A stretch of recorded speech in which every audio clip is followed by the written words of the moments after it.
Rudy Gay, or actually not the return, the debut of Rudy Gay as a member of the Utah Jazz. And you see him out there warming up. It's a nice sight, you know, after waiting, 14 games, and he's not been on the floor, watching his progress from not being able to participate to going 5-on-5 and now making his debut here tonight, November the 18th. Ron, you are a really valuable broadcast partner, but every now and then you're completely useless. And this would be one of those times, because the question I would really like to ask you is, how anxious has he been? How uptight do you think he's been? All these, you don't have any idea, since you never missed a game of your NBA career and played 1,041 straight. So hypothetically, if you'd been in the league for 16 years and you missed a game of this, and you missed the start of a season on a brand new team, what do you think it might have been like? Well, this is, and you just touched on it, David, this is his 16th year. He's been through all of this stuff, you know, of waiting to play because of an injury, or the training camp, and tired of playing against his teammates and ready to play against some opponents. But this might be just a little bit different, because he joined a team that's new to him. He joined a team that he didn't play for last year. He's been making some progress as far as the injury is concerned, but how much progress has he made as far as the offense, the defense, and what the Jazz, their culture here on this basketball team? So if there's anything that he's worried about, is not responding or not picking up on some reads as far as the defense and offense is concerned. So those things will come, though. And we literally watched it shoot around today when he completely blew a play. Yeah, exactly. Right? Exactly. So it's probably going to happen. He is playing his 1,010th game of his NBA career tonight.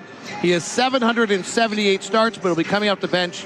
And in his 15 years prior, he's averaged double figures in every single season. Rudy Gay will make his debut. Jazz and the Raptors.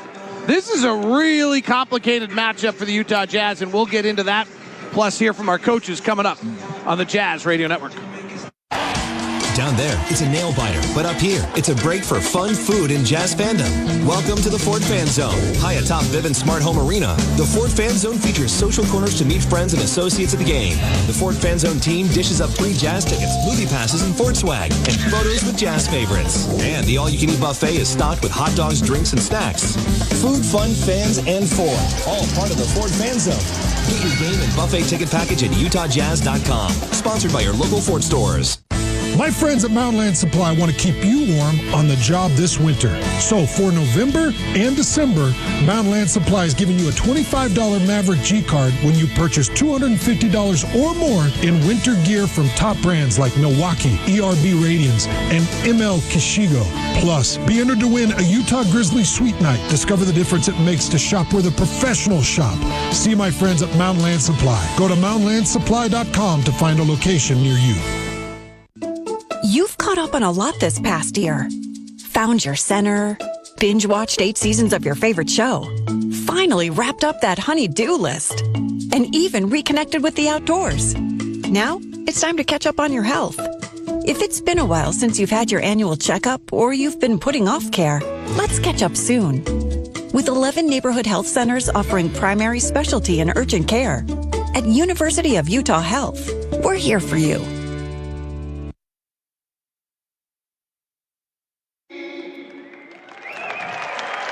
The Canadian national anthem being sung tonight as we do both national anthems, so we'll take another quick timeout as the U.S. national anthem is being conducted here at Vivint Arena.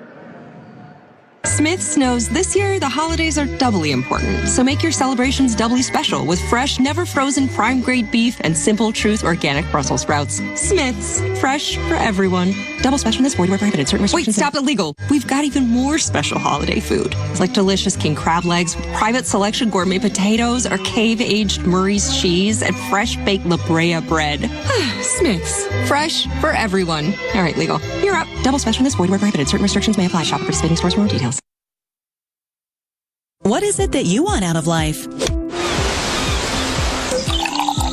Whatever it is, it can be a lot more rewarding with the Vivid Rewards Card, the Agility Cash Card, and the Clarity Card from Zions Bank. Get 3 times the rewards or 1.5% cash back.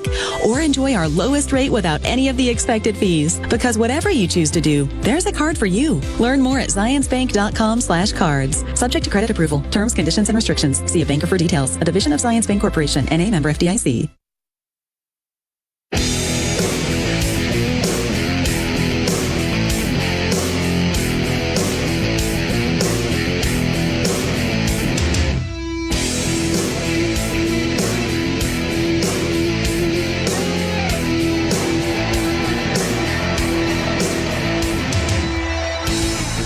Dual national anthems tonight. Well done on everyone's part. One of our former ushers is one of the singers in that group. He's done multiple security, long time security member. He's done multiple anthems for us over the years. Always fun to see him. He's the Canadian national anthem standby. Yeah. All right, this is a fascinating matchup tonight because the Toronto Raptors do things well that the Utah Jazz do not do well. And so this becomes a really interesting yin and yang battle. The first one is the Raptors force a ton of turnovers. They are number 2 in the league. They force 17% of their opponents' possessions into turnovers, and then they run off of those turnovers. So we talked to Quinn Snyder before the game on avoiding those turnovers. I think your mindset, anytime something jumps out like that, it's a game where not only do you have to make quick decisions, but you have to shoot the ball. And you may have to shoot the ball after one pass because they're so active that if you play off the dribble consistently, they're just gonna clamp down on you. So in order not to turn the ball over, you need to pass it quickly and then you need to shoot it. So quick shots usually allow you not to turn the ball over. And hopefully, you're going to get them in rotations if that's the case, and maybe have a chance to rebound a few shots too. Raptors are 28th in the league in the amount of three-point shots that they, or 17th, in the league in the amount of three-point shots they allow. They're 28th in taking them. They actually don't take a lot of threes on this roster the way they once did. They're without OG Anunoby tonight. That's a big loss. He scores 20 points a game. He's one of their disruptors. He plays a ton of isolation and does some things there that make it difficult. The other way the Raptors have lived is on their offensive rebounding, something that we saw was very poor against Indiana by the Jazz.